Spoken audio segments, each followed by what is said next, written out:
pharmacies partenaires. Le constat de l'équipe à suivre dans un instant avec Sona Sagno. Et puis c'est la joie dans la commune urbaine de Mandiana. La localité bénéficie de la première phase du projet d'adduction d'eau potable dans les préfectures du pays. Plusieurs ménages seront desservis grâce à cette action soutenue par le chef de l'État, général Mamadi Doumbouya. Voilà pour le sommaire. Bonsoir à tous. Tout d'abord, le président de la République a reçu au palais Mohamed V le panel d'experts dont il avait instruit la mise en place lors de son adresse à la nation du 31 décembre et une délégation introduite par le président du CNT en présence du ministre secrétaire général de la présidence de la République et de certains conseillers nationaux. Moussa Daraba.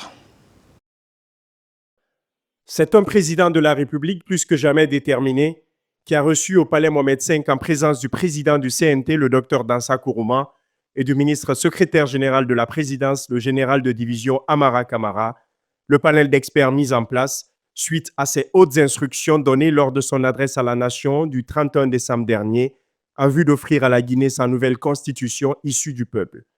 Un pas de géant franchi vers le retour à l'ordre constitutionnel, mais cela ne se fera pas en perdant de vue l'objectif clair que se sont fixés nos autorités: bâtir des institutions fortes, capables de résister au temps et à la tentation des hommes. Cette rencontre a d'abord été précédée par la cérémonie d'ouverture des travaux, présidée par le ministre secrétaire général et porte-parole de la présidence.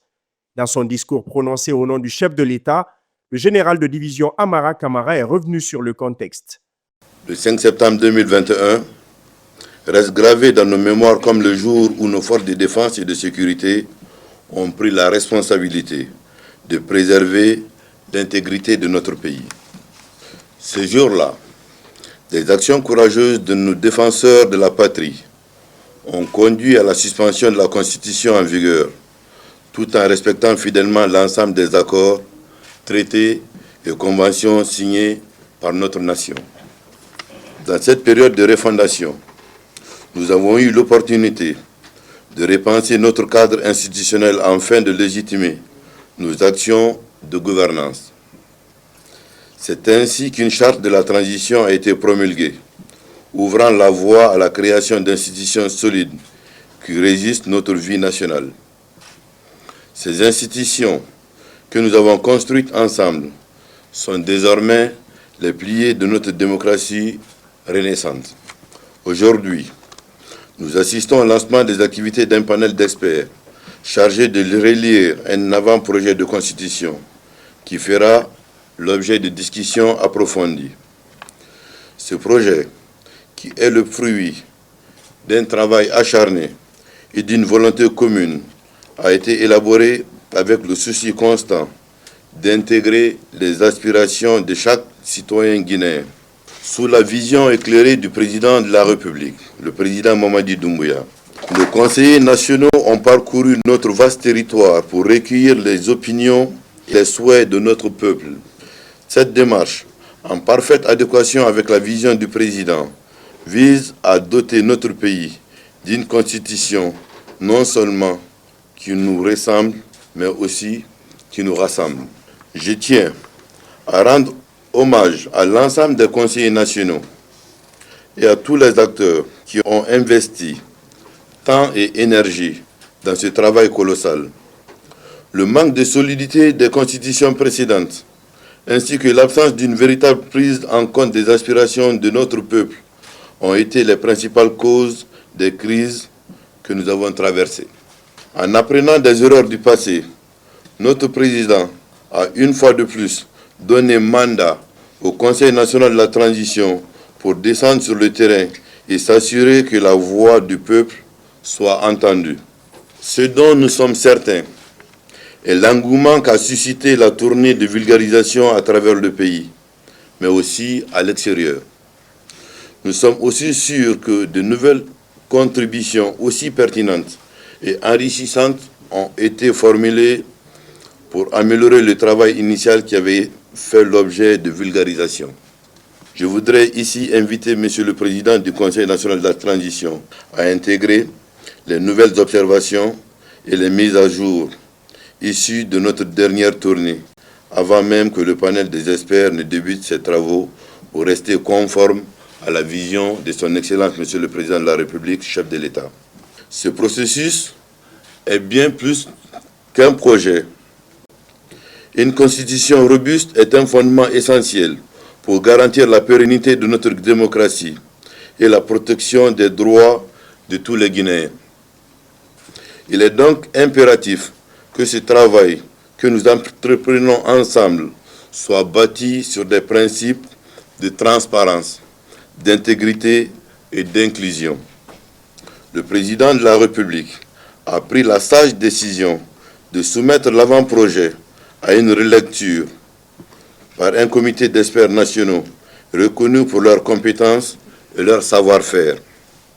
Cela témoigne de son engagement envers l'excellence et sa volonté de garantir que ce texte fondateur soit le reflet fidèle des aspirations de notre peuple. Prenant la parole, le président de la République a d'abord salué le travail remarquable du Conseil national de la transition.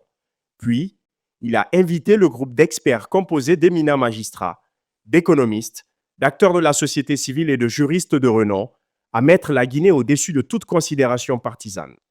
Inclusivité, patriotisme, transparence et don de soi pour la Guinée sont les dénominateurs communs qu'il a recommandés à ses hôtes pour aboutir à ce processus de transformation sociale, économique et politique cher à lui et qu'il voue pour la Guinée.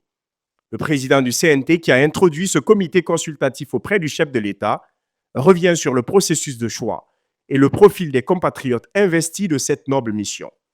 C'est dans la mise en œuvre de cette orientation que nous avons identifié sur la base des principes d'exigence intellectuelle mais aussi d'expérience professionnelle 9 experts nationaux composés d'universitaires, d'anciens présidents d'institutions de la République, notamment des magistrats, mais aussi de juristes, pour travailler dans le cadre de la matérialisation de cette vision stratégique du président de la République. Dès après le lancement, comme le sujet est un sujet d'intérêt national qui tient à cœur au président de la République, nous avons été reçus au grand complet pour donner les grandes orientations et motiver le choix de ces experts et décortiquer la mission qu'ils auront la responsabilité d'accomplir au nom du peuple de Guinée et au nom de l'ensemble des institutions de la République. À la sortie de cette audience, nous remercions Monsieur le Président de la République pour les sages conseils qui ont été prodigués.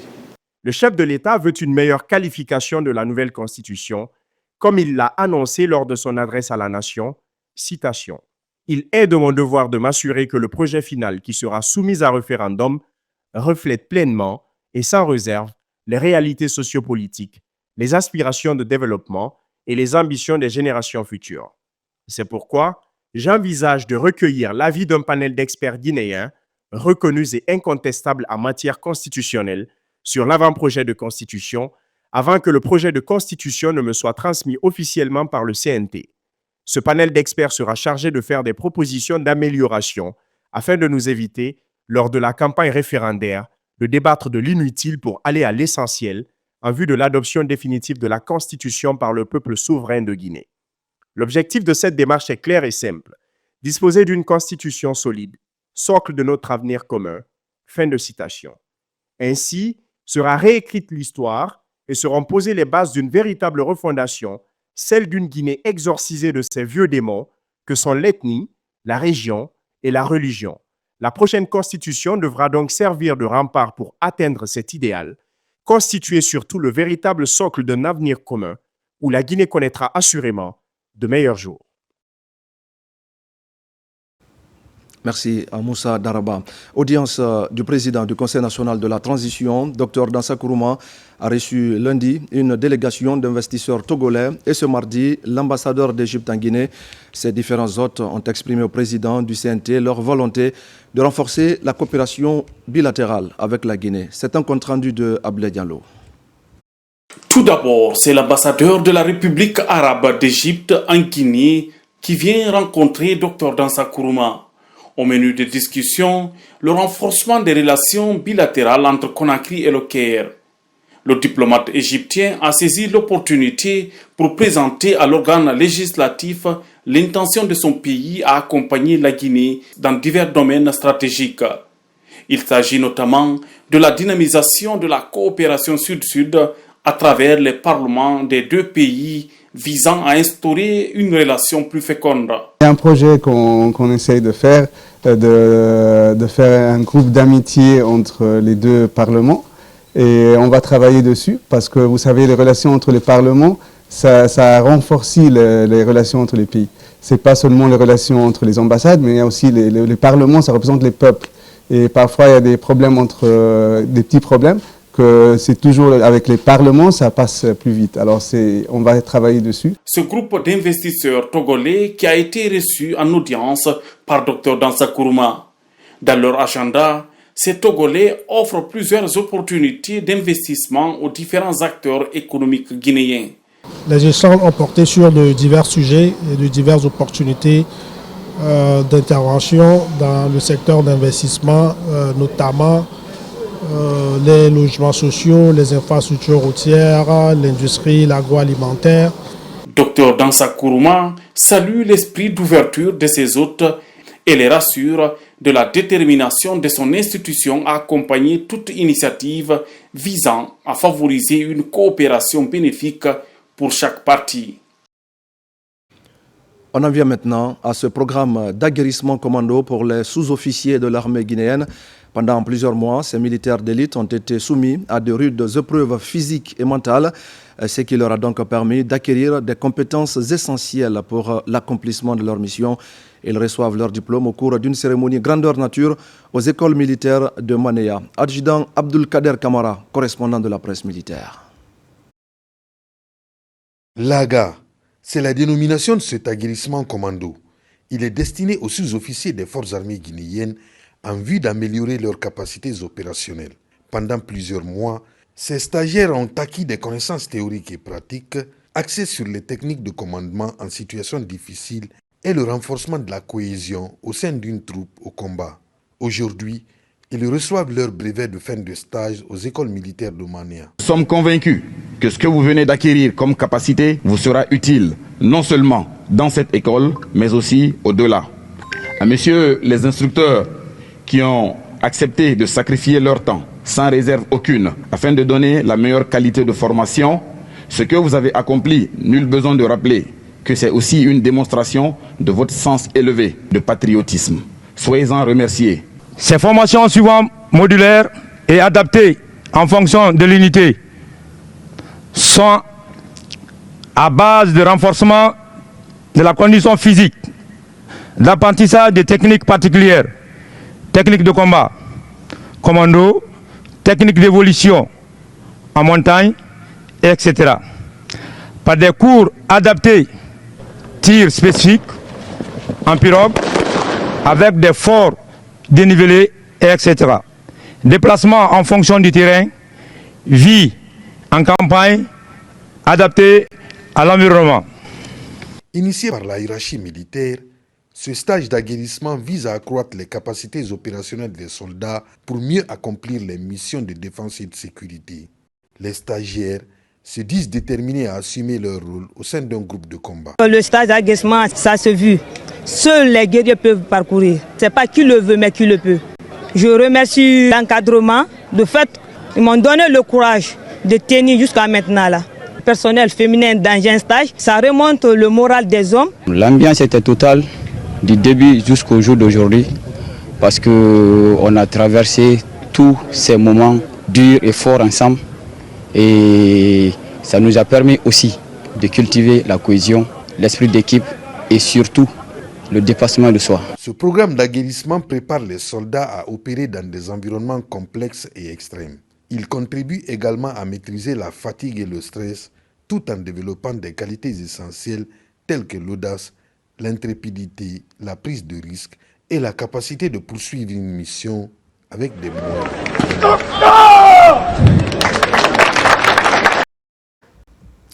Et pendant ce temps, le directeur général de la police nationale poursuit son offensive vers les agents déployés dans l'arrière-pays. Cette démarche apporte un nouvel espoir aux autorités locales, ces autorités qui expriment le besoin pressant d'un renforcement en personnel et en moyens logistiques pour assurer une meilleure protection des citoyens. Colonel Morikaba. Cette première rencontre entre le général de division Guénabassori Kamara et les forces de défense et de sécurité de l'intérieur du pays, ainsi que les autorités locales, marque une étape significative dans l'amélioration de la sécurité à l'intérieur du pays. Au cours de cette rencontre, les autorités locales ont saisi l'opportunité pour interpeller le directeur général de la police nationale sur les défis sécuritaires en insistant sur le besoin urgent de renforcer la présence policière et d'améliorer les moyens logistiques. Et si je vois aujourd'hui le directeur national de la police dans ma région, alors ça me rassure et ça me donne vraiment le sentiment que nous sommes vraiment bien tenus dans ce cadre de la sécurité. Nous sommes là avec vos hommes, tout se passe bien.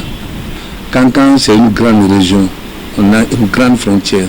Donc tout ce qu'on peut vous demander en tant qu'autorité régionale, c'est vous demander d'augmenter le nombre de policiers dans la région. Des dispositions sont en cours pour étoffer les effectifs et renforcer les moyens logistiques afin d'améliorer la stabilité et la sécurité dans ces zones. La ponctualité au sein du service. Les 3 semaines passées, j'avais envoyé des messages au niveau des DRP pour le contrôle des personnels. Ceux qui n'étaient pas là, ils ont couru venir se faire contrôler, après ils ont disparu. Et c'est ce qui m'a poussé de sortir, venir toucher la réalité. Et je vous dis, je vais l'assumer aujourd'hui, demain et après-demain, que ceux-ci vont dire au revoir à la police. On ne peut pas continuer à payer les gens, ils sont couchés chez eux, les autres travaillent à leur place. Je n'accepterai pas. Cette visite du directeur général de la police nationale illustre une volonté ferme de renforcer la sécurité à l'intérieur du pays. Et puis je le disais au sommaire de ce journal, c'est un incident qui a focalisé toutes les attentions ce mardi au sein de l'établissement scolaire Sainte-Marie de Nongo. Il était environ 11 heures lorsqu'un bruit plonge l'établissement dans la stupeur. Un élève vient ainsi, selon nos informations, de tirer avec une arme, faisant 2 blessés parmi ses camarades. Les victimes sont transportées à l'hôpital où elles sont prises en charge. Les détails avec Abakar Diaby et Morla Issouma. À l'école Sainte-Marie de Nongo, située dans la commune de Lambagny, un fait inattendu a secoué le personnel enseignant et les élèves. Un élève de la 12e année sciences sociales a ouvert le feu lorsque ses amis étaient en plein cours. Sur le champ, 2 de ses amis ont été touchés par l'impact de cette arme à feu de fabrication locale. Les 2 victimes ont été transportées d'urgence au centre médical communal de Ratoma pour des soins intensifs. C'était dans une classe 12e sciences sociales où un certain Bangali Kamara a ouvert le feu et il y a eu 2 victimes dans la salle de classe. Falmata Tigui Diallo de la même classe et Alassane Bari. Des blessures des côtes au niveau des bras et de l'avant-bras. Les soins sont administrés à présent au centre de santé de Ratoma où il y aura d'autres soins beaucoup plus appropriés. J'espérais mieux parce que moi j'étais à la fac. On m'a prévenu qu'il y a eu fusillade d'ici. Je suis venue voir. J'espérais qu'on nous donne plus d'informations et qu'on laisse les élèves sortir. Parce que franchement, ça joue psychologiquement sur l'enfant. Ils sont en classe, ils ont peur et tout. La nouvelle a bouleversé les parents d'élèves et les autorités éducatives de la zone. Aussitôt, des dispositifs ont été mis en place pour sécuriser les lieux de la tragédie. Aux dernières nouvelles, il y a eu plus de peur que de mal. C'est une première fois dans toute l'institution. En commun accord avec les sécurités compétentes, nous avons déjà pris les mesures idoines pour pouvoir sécuriser l'école dans un premier temps et ensuite trouver d'autres moyens pour enfin pérenniser la sécurité de l'école. Je vais tendre une main franche aux parents d'élèves d'approcher les enfants. Si vous doutez du comportement d'un enfant, cherchez à le ramener vers vous. Cherchez à les fouiller, cherchez à les conseiller ou à les consoler. L'enfant vient à l'école, c'est pour étudier, mais pas prendre une arme contre son prochain. Cette situation effrayante vient ainsi relancer la problématique de la sécurisation des établissements scolaires à Conakry et à l'intérieur du pays. Merci Abakar Diaby. À l'enseignement technique maintenant, les inspecteurs régionaux qui évoluent dans les préfectures viennent de bénéficier d'engins roulants. C'est une initiative du chef de l'État, général Mamadi Doumbouya, qui vise à booster davantage ce secteur où d'importants investissements sont consentis ces dernières années. C'est un geste historique pour ces inspecteurs qui n'avaient jamais bénéficié d'un moyen de déplacement de cette nature. Tierno Ousmane Diallo. Avec le projet Simandou et l'initiative Simandou Academy, l'enseignement technique renforce à tous les niveaux son dispositif opérationnel afin de répondre efficacement aux besoins actuels et futurs en matière de formation professionnelle. La remise de véhicules neufs tout-terrain aux secteurs régionaux est inédit dans l'histoire de l'enseignement technique. Un signal fort qui décrit une volonté politique de donner à ce secteur éducatif une dimension plus importante dans l'enseignement en Guinée. Les inspecteurs régionaux sont des bras armés du ministère de l'enseignement technique en quelque sorte. Par endroits, c'est très difficile l'accès pour aller faire des contrôles de mission dans les écoles. Donc les inspecteurs ils fournissent beaucoup d'efforts, mais avec leur patience. Parce qu'ils ont longtemps patienté. Et Madame la ministre aussi a jugé utile de les doter des véhicules de service pour qu'ils puissent faciliter leur mission. Ces moyens de déplacement vont rendre les inspecteurs régionaux de l'enseignement technique plus dynamiques avec une obligation de résultat. C'est un événement historique pour notre ministère. Pour la première fois, un engin roulant en faveur des inspecteurs. Imaginez un peu, Bouquet-Ville est à une moyenne de 65 km des préfectures qui couvrent la région. Et avec l'état des routes, et faire ça sur une moto comporte suffisamment de risques. Et remettre un véhicule flambant neuf sorti d'usine 4x4, non seulement ça nous rapproche des écoles, mais ça facilite le déplacement avec un maximum de sécurité. Depuis l'avènement du CNRD, l'enseignement technique a connu de profondes mutations, tant sur le plan des infrastructures qu'au niveau des conditions de travail et d'études. Avec les méga-projets en cours et la vision affichée par les autorités, de belles perspectives sont annoncées pour le secteur de la formation professionnelle.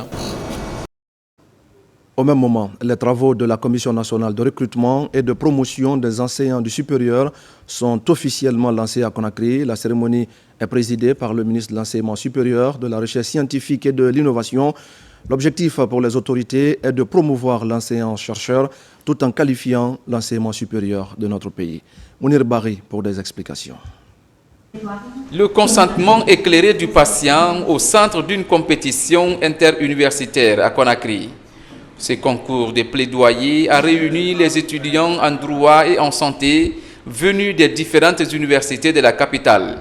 L'initiative est portée par le collectif interassociatif pour le plaidoyer et la promotion des droits des patients. Elle est partie de plusieurs constats. Les droits des patients sont violés par endroits. Et nous voulons intérioriser la culture du respect des droits des patients à nos futurs cadres. C'est pourquoi il a été identifié au sein des universités des étudiants et étudiantes pour participer à la fois à une formation sur le respect des droits des patients et aussi venir compétir sur la même thématique sur le respect des droits des patients. Plus de 2 heures d'exposés et de débats entre les étudiants sous la supervision des membres du jury. Après la délibération, c'est l'Université générale Lansana Conté qui a remporté le trophée. Sortir gagnante parmi d'autres universités, je pense que c'est non seulement la célébration du mérite, mais de la formation de qualité que mon université permet aux jeunes d'obtenir. Et j'encourage même les initiateurs à continuer sur cette lancée. Si la règle principale de droit exige l'obtention du consentement éclairé, c'est aussi important que ces jeunes étudiants en droit et en santé puissent comprendre qu'à côté de cette règle générale de droit, il y a des exceptions sur certaines situations qui permettent aux médecins de différer l'obtention du consentement éclairé et de réaliser les soins nécessaires pour sauver la vie du malade. Cette initiative du collectif interassociatif pour le plaidoyer et la promotion des droits des patients permet au patient de comprendre le traitement qui lui est proposé afin qu'il donne son consentement. Vous l'aurez donc compris, mesdames et messieurs, c'était le compte-rendu de Marwan Kamara qui nous parlait donc de ce concours de plaidoyer interuniversitaire sur le consentement des patients. C'est une initiative qui vise à promouvoir les droits des malades. Et justement, soucieuse de l'état de santé des malades indigents, la direction du Fonds de développement social a effectué des visites dans les centres hospitaliers et pharmacies partenaires. La mission est allée s'enquérir de la qualité des soins et des conditions de prise en charge des malades indigents. Sona Sagno. Le directeur général du Fonds de développement social et de l'indigence et son équipe ont effectué une mission de supervision dans les centres hospitaliers de Donka et Ignace Dine et dans les pharmacies de garde et conseil pour s'enquérir de la qualité des soins, de la prise en charge des patients indigents et de l'accès aux médicaments. Nous sommes très ravis de tout ce qui se passe sur le terrain, non seulement par rapport à la qualité de la prestation que les structures hospitalières offrent aux différents malades qui sont dans ces structures, mais aussi leur professionnalisme. Au cours de la journée, le directeur général du Fonds de développement social et de l'indigence s'est entretenu avec le personnel médical et administratif. Les inquiétudes ont été posées et des solutions proposées pour améliorer davantage la qualité des services. Le Fonds de développement social et de l'indigence, c'est un partenaire de choix pour le Centre hospitalier universitaire de Donka. Le directeur général et son équipe, M. Diawara, c'est vraiment une équipe dynamique qui sont ici et qu'ils sont soucieux. Ce n'est pas la première fois qu'ils viennent ici et puis ils s'enquérissent des patients, ils s'enquérissent du bien-être de leur programme, mais surtout de l'efficience et de l'efficacité. L'hôpital Ignace est un partenaire du Fonds de développement social et d'indigence. Et c'est tout à fait normal qu'ils viennent de temps en temps faire des visites de terrain. Ça permet de consolider les acquis et de corriger les faiblesses. La délégation a visité également les urgences, les salles d'hospitalisation, les pharmacies et les patients ont profité de l'occasion pour exprimer leur satisfaction. Ma fille a été virée, mais je remercie, ils ont pris en charge, je remercie les agents sociaux. Je remercie le président Mamadi Doumbia pour avoir pris ma fille à ça. Tout partenariat, il faut des consultations périodiques comme ça pour tirer des leçons de l'exécution du contrat en cours. Est-ce qu'il y a des dérapages, est-ce qu'il y a des manquements? Et je crois que c'est l'objectif de la visite du DG, tout ça nous réjouit. Ces visites de la Direction générale du Fonds de développement social et de l'indigence ont permis d'obtenir une meilleure compréhension de l'environnement hospitalier et d'interagir avec les professionnels de santé pour une meilleure prise en charge des malades indigents. L'inspection régionale de la santé de l'Abbé vient également de tenir son deuxième semestre 2024 du comité technique régional de la santé. Cette session a mobilisé tous les acteurs sanitaires et des partenaires de la région. Ensemble, ils ont fait le bilan du semestre antérieur et proposé des solutions pour améliorer le bien-être des populations. Nabila Moussa Kamara et Sarafoudine Diallo. Durant 4 jours, les professionnels de la santé et les partenaires techniques et financiers ont passé au pain fin plusieurs thématiques, entre autres la revue des recommandations du comité technique de la santé du premier semestre 2024, le niveau d'atteinte des objectifs des indicateurs de santé, les activités hospitalières de la région, la situation financière des FOSA, la fonctionnalité de la chaîne d'approvisionnement en médicaments et les stratégies de renforcement de la mobilisation sociale et l'engagement communautaire. Nous avons fait le bilan de toutes les activités de santé de la région. Ce qui ressort, c'est que les résultats obtenus dans toutes les préfectures sont vraiment des résultats très encourageants et cela va nous permettre vraiment de continuer avec la même lancée pour pouvoir atteindre les objectifs. Au terme de ce second semestre 2024 du comité technique régional de la santé, plusieurs recommandations ont été faites pour l'atteinte des objectifs en 2025. En ce qui concerne les hôpitaux, nous avons fait beaucoup de progrès Donc il y a eu peu d'insuffisance et ce qu'on a eu à créer comme d'insuffisance, et nous allons vraiment chercher à nous améliorer afin que vraiment la population se trouve dans des conditions idéales. Nous aimerions aussi que nos partenaires techniques et financiers à nous appuyer, notamment dans la mise en œuvre des activités de masse, comme je l'ai dit, les vaccinations, dans la mise en œuvre des activités de rattrapage, dans la mise en œuvre de tout ce qui est lié aux activités de vaccination et aux activités de CPN. Offrir à la population guinéenne des soins de santé de qualité, ce au-delà des infrastructures, est une priorité affichée par le gouvernement à travers le ministère de la Santé et de l'Hygiène publique. J'ai saisi cette opportunité pour vous féliciter des résultats tangibles obtenus dans vos services. Je remercie très sincèrement tous les partenaires techniques et financiers pour l'accompagnement constant de nos services de santé de la région. Le deuxième semestre 2024 du comité technique régional de la santé de la baie s'est tenu dans un contexte marqué par la mise en place des réformes engagées par le ministère de la Santé et de l'Hygiène publique, ce dans le cadre de la refondation du système sanitaire du pays. Dans l'actualité encore, l'initiative présidentielle de construction et de réhabilitation des trésoreries régionales et préfectorales se matérialise à l'intérieur du pays. Dans la préfecture de Bofa, les travaux ont été lancés ce lundi par les cadres du ministère de l'économie et par les autorités locales. Il s'agit là d'améliorer les conditions de travail du personnel du Trésor public et d'offrir un service de qualité aux citoyens. Bakari Bamba-Kondé.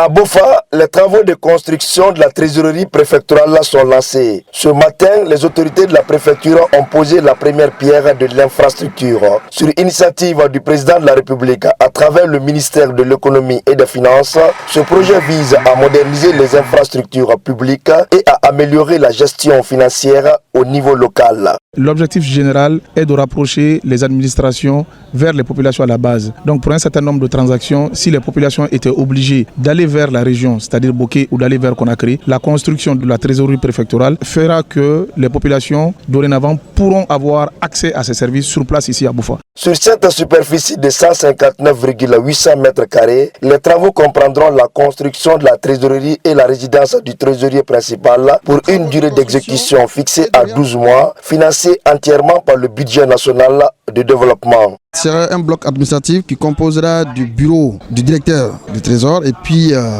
des bureaux composés aussi des toilettes et puis des terrasses. Donc moi, mon objectif, c'est de respecter ce délai et rendre la clé le délai prévu.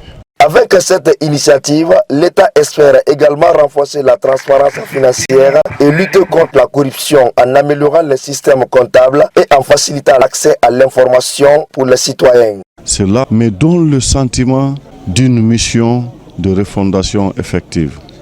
Parce que c'est quand vous êtes dans les conditions requises que vous allez faire un bon travail. C'est l'exemple là le président est en train de montrer aux Guinéens. Quand tu es bien logé, tu as des bureaux corrects, tout de suite tu fais ton travail correctement. Ce projet de construction et de réhabilitation des trésoreries régionales et préfectorales réaffirme l'engagement du chef de l'État envers le développement local et l'amélioration des services publics.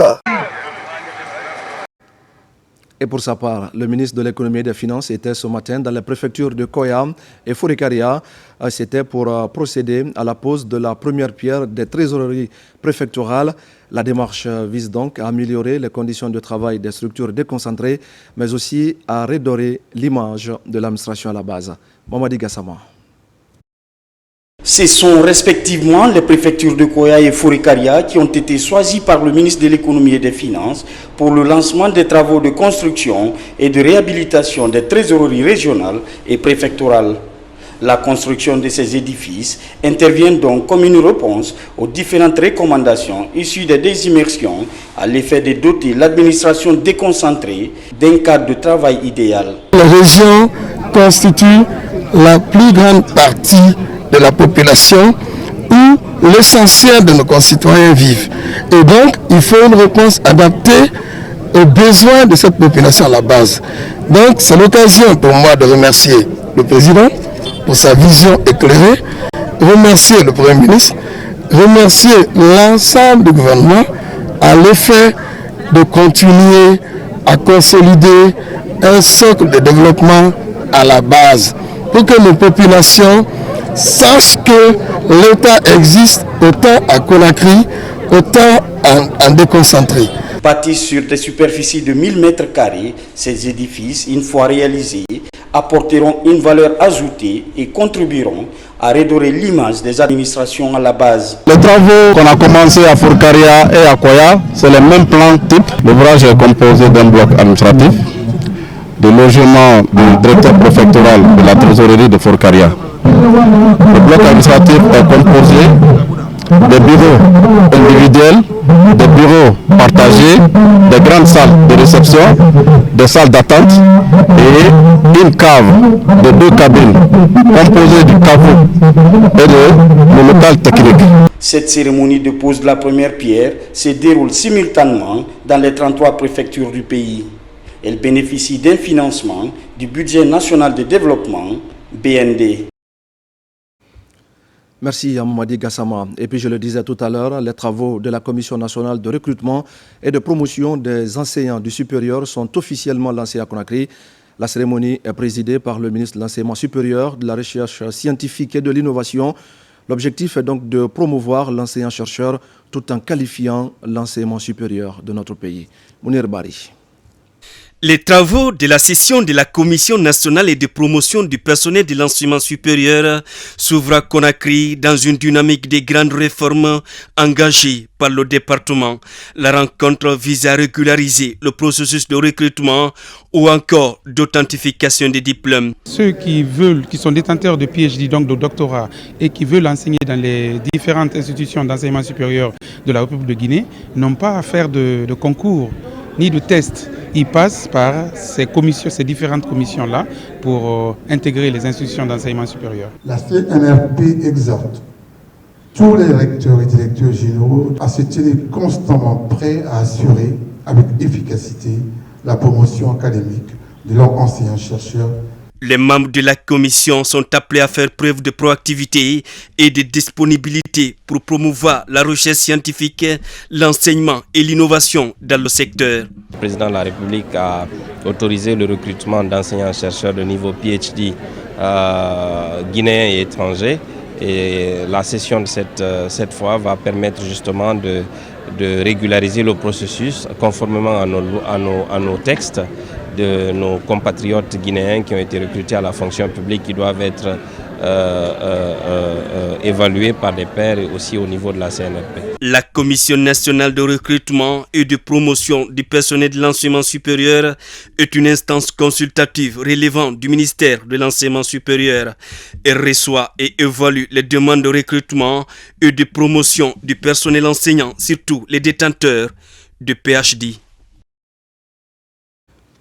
La joie est donc immense dans la commune urbaine de Mandiana. La localité bénéficie en effet de la première phase du projet d'adduction d'eau potable dans les préfectures de l'intérieur du pays. C'est une réponse concrète du chef de l'État, général Mamadi Doumbouya, aux sollicitations faites par les populations lors de la récente immersion gouvernementale. Les travaux vont durer 2 mois avec un impact positif, vous allez le voir, sur la desserte en eau dans les ménages de Mandiana. Mamadi Terna Kamisoko. Mandiana, zone minière par excellence où le besoin en eau potable est pressant, surtout en cette période de Ramadan. Le constat a été fait il y a quelques jours par la mission de l'immersion gouvernementale. Quelques jours après, le chef de l'État concrétise la promesse tenue à Mandiana. 3 bornes fontaines seront mises en synchronisation pour desservir toute la commune urbaine. Depuis 10 ans, on criait pour qu'il y ait ça. Il faut aller vers le fleuve Chankarani, réceptionner les tricycles. Un bidon d'eau nous coûtait 1000 à 2000 francs.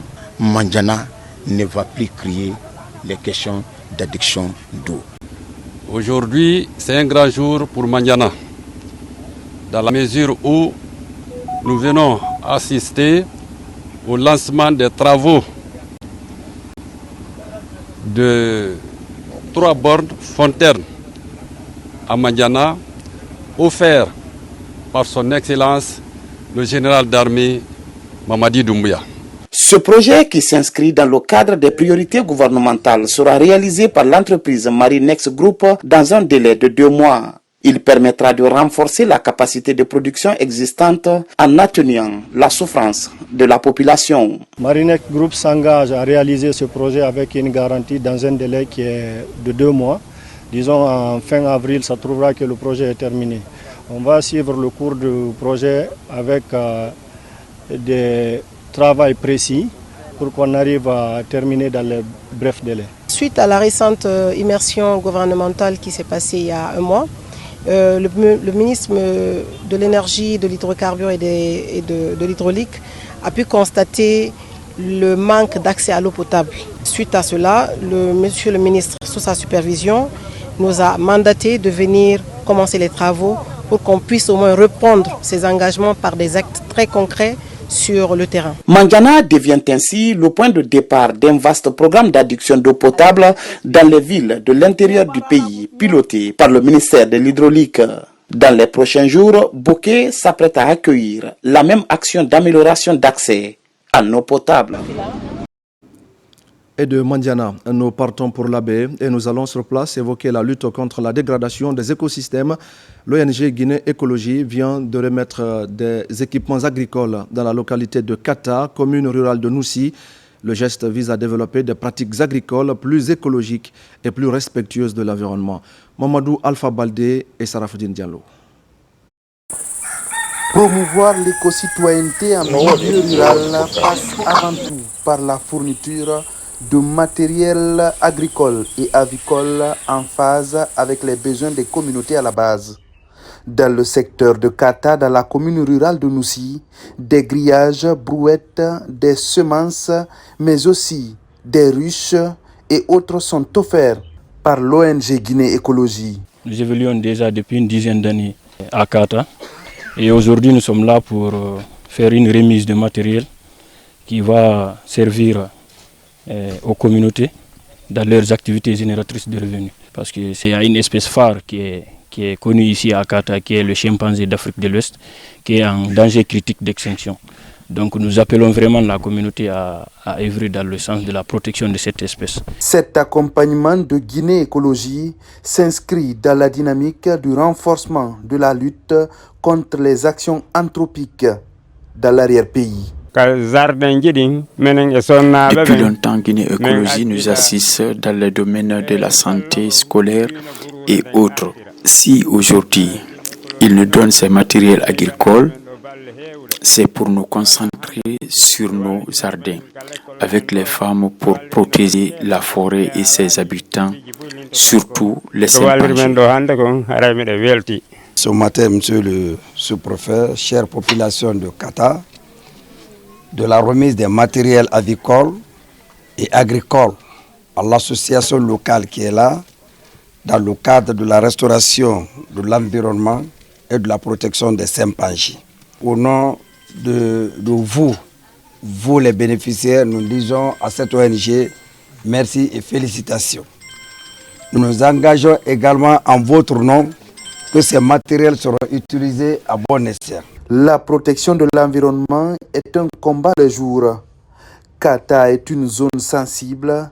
Ici, protéger l'environnement permet surtout de maintenir l'habitat naturel d'une importante population de chimpanzés vivant dans le secteur. C'est également un constat. La forêt classée du mont Ziama dans la préfecture de Massanta est menacée par le braconnage et par l'exploitation non durable des ressources naturelles. Face à ces défis, l'ONG Fauna et Flora et le ministère de l'Environnement lancent un projet d'appui aux communautés riveraines. L'objectif est de promouvoir des activités économiques alternatives et durables. Mohamed Salih Oupaye est sur place. C'est un projet d'appui aux communautés riveraines financé par l'ONG Fauna and Flora en collaboration avec le ministère de l'Environnement et du Développement durable qui vient d'être lancé à Massanta. Il vise à soutenir les populations locales des districts de Sibata 1 et Baïmani à travers le développement de l'élevage amélioré de volailles, notamment des poulets locaux et de caprins. En offrant aux habitants des sources de revenus alternatives, cette initiative cherche à réduire leur dépendance aux ressources forestières de la forêt classée de Ziama et par conséquent à limiter les pratiques nuisibles à l'environnement. Nous les appuyons dans le sens que nous ne disons pas juste de ne pas détruire la forêt, mais nous menons des actions qui les permettent aussi de vivre sans détruire cette bijou qu'on a, les réserves de Ziama. Les communautés qui vivent autour de cette réserve-là pratiquent du braconnage et ils le font parce qu'ils ont aussi besoin de la protéine. Donc, suivant nos enquêtes, nous sommes focalisés sur l'élevage afin qu'on puisse trouver une alternative. Nous, cela démontre déjà que, franchement, avec la réserve de biosphère de Ziama, ensemble avec les communautés, si ça continue dans cet élan, nous avons l'espoir de mener une bonne préservation dans le cadre de contrer, en tout cas, tout ce qui contribue à la dégradation de cette forêt. Classée comme patrimoine naturel, la forêt du Mont Ziama joue un rôle crucial dans l'équilibre écologique de la région. L'un des objectifs majeurs de ce projet est d'impliquer activement les communautés locales dans sa gestion durable. C'est notre première fois d'appuyer la population de Sibata, surtout à travers une dame qui est vraiment brave, qui elle a initié par ses propres moyens l'élevage des volailles, surtout des poulets locaux. Alors pour nous, l'appuyer dans l'élevage des volailles améliorées pourrait aider la population de Sibata à réduire, je le dis bien, à réduire le problème de braconnage. Au-delà de la protection de la biodiversité, ce programme représente un véritable levier de développement pour les populations locales. Il soutiendra désormais les activités économiques respectueuses de l'environnement tout en ouvrant la voie à une coexistence harmonieuse entre conservation et prospérité. Nous allons prendre à présent la direction des États-Unis d'Amérique avec un arrêt au siège des Nations Unies à New York où la Guinée prend part à la 69e session sur la condition des femmes. Plusieurs délégués venus de notre pays prennent part au débat sur plusieurs thématiques comme les avancées dans le respect des droits des femmes. La mission est conduite par la ministre de la Promotion féminine, de l'enfance et des personnes vulnérables. Envoyé spécial à New York, Mohamed De Camara. Comme les années précédentes, la Guinée prend part aux travaux de la 69e session sur la condition des femmes dans le monde. La délégation guinéenne est forte de plus de 80 personnes.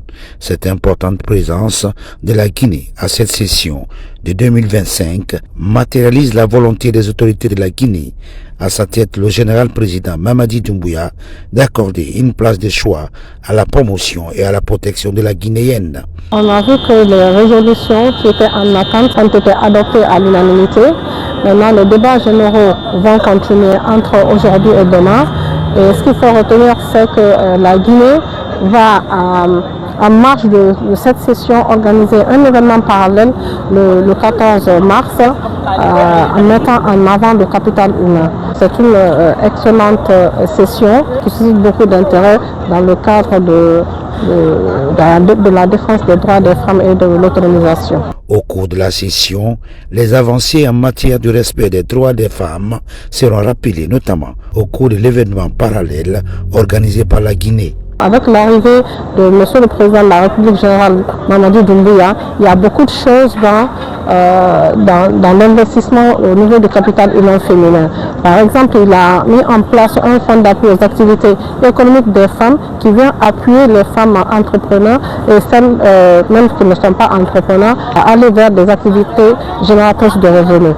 Et aussi dans le cadre du méga projet Simandou, programme de développement du pays, il y a un axe sur l'éducation et notamment le Simandou Academy qui met un accent aussi particulier sur l'éducation mais surtout l'éducation des femmes.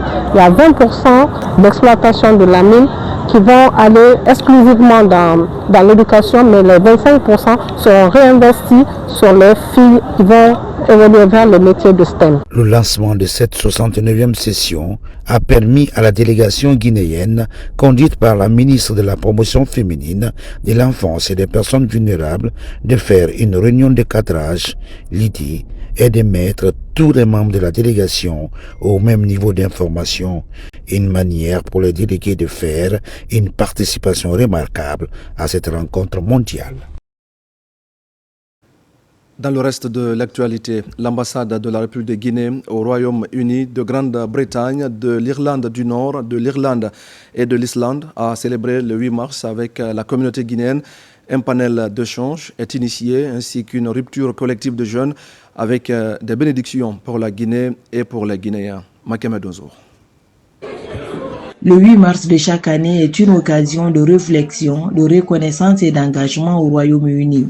Les ressortissants guinéens, venus de toutes les villes, se sont retrouvés autour de l'ambassadeur Ali Diallo et tout son staff pour rappeler les progrès réalisés en matière d'égalité des sexes, mais aussi les défis qu'il reste à relever pour bâtir une société plus juste et inclusive. J'ai profité de cette fête internationale des femmes pour passer le message de la consolidation de la culture de paix et de son Excellence, Monsieur le Président de la République, le général Mamadi Doumbouya, qui, depuis son arrivée à la tête de notre pays, fait de l'autonomisation des femmes, l'emploi des jeunes et des femmes, une priorité de sa gouvernance. Le panel des femmes sur le thème « Pour toutes les femmes et filles, droit, égalité et autonomisation » était riche en échanges et en perspectives. Les expériences des unes et des autres ont permis de bien camper le sujet. Monsieur Mamadi Doumbouya, il faut regarder les femmes guinéennes surtout. Essayons de regarder la santé pour la femme. L'indigénat ne peut pas traiter tout. C'est vraiment un premier pas et on n'a pas eu un événement pareil ici à Londres depuis que je suis à Londres. Donc vraiment, je remercie l'ambassadeur. La rupture collective du genre, qui était l'autre forte action de cette célébration, a commencé après l'appel à la prière du muezzin et a été clôturée par des doigts formulés pour tous les Guinéens et pour la réussite de la transition. À Berlin, la célébration du mois de la femme a une touche particulière au sein de la communauté guinéenne. Tous les compatriotes sont priés en effet de s'engager en faveur de la promotion des droits des femmes. Plus qu'une fête, la cérémonie a permis de célébrer la Guinéenne, son courage et sa détermination. Alphaïsia Gaba et Alia Kamara. Dans l'histoire de la Guinée, la femme a toujours joué un rôle central, œuvrant pour la consolidation de la nation et l'équilibre de la République. Des valeurs évoquées ici à Berlin lors de la journée consacrée à la femme plurielle. Le personnel diplomatique et la communauté se retrouvent pour évoquer les différentes responsabilités tenues par les femmes en Guinée, notamment dans le cadre du renforcement de la cohésion sociale. Pour les femmes guinéennes de l'ambassade que nous sommes, c'est l'occasion pour nous de rappeler l'importance de notre voix et de notre place dans la société et de nos droits à l'égalité.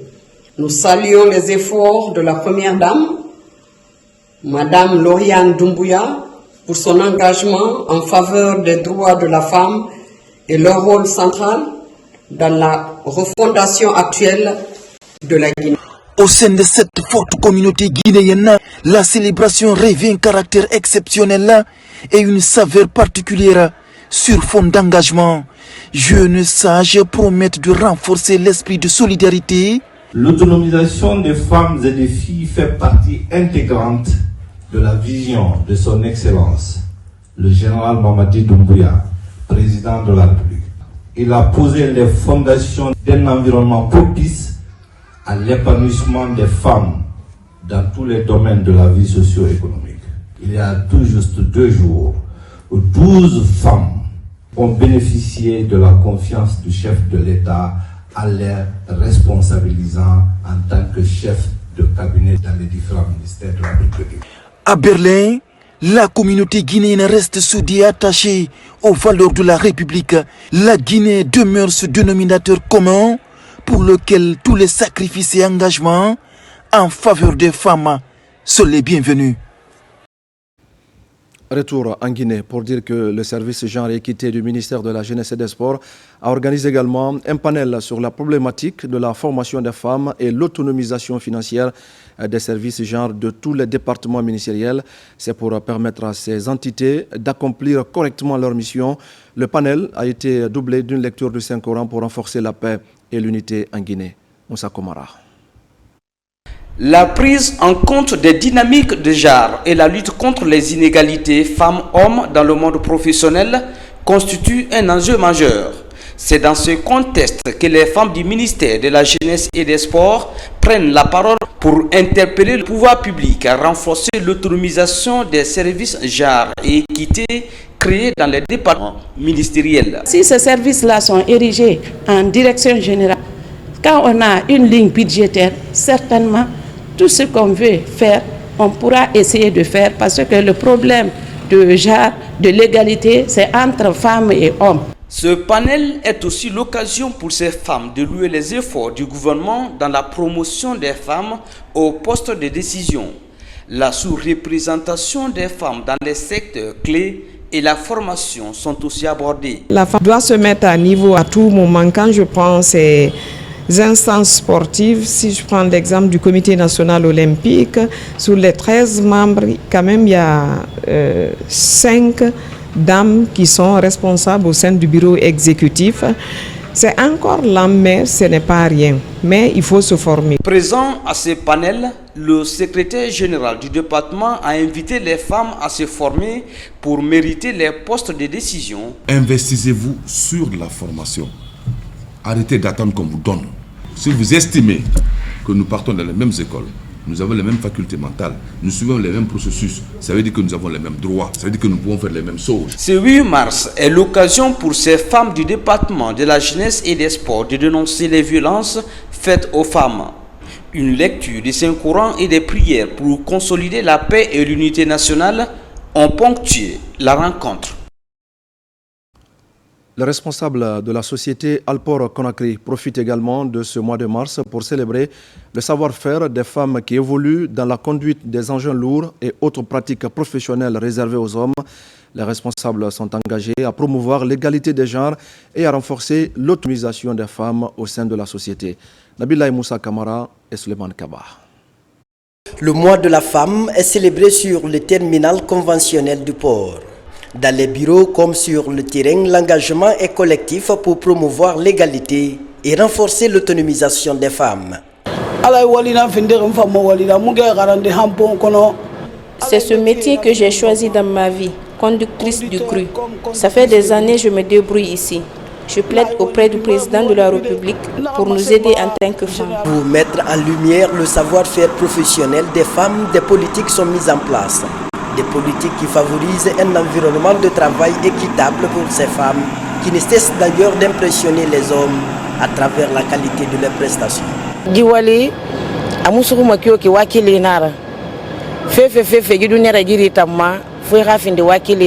Ce métier s'exerce avec beaucoup de courage. Nous, femmes, devrions nous donner la main pour travailler ensemble et on prie beaucoup pour nos chefs dirigeants. Femmes pilotes, conductrices de fourchettes, mécaniciennes et autres d'Alport sont toutes célébrées. Les femmes, chaque jour, dans les secteurs économiques, politiques, sociaux et scientifiques, jouent un rôle essentiel. Parfois invisible, mais malgré tous les obstacles, elles continuent d'avancer et de mener le combat pour l'égalité et le respect de leurs droits.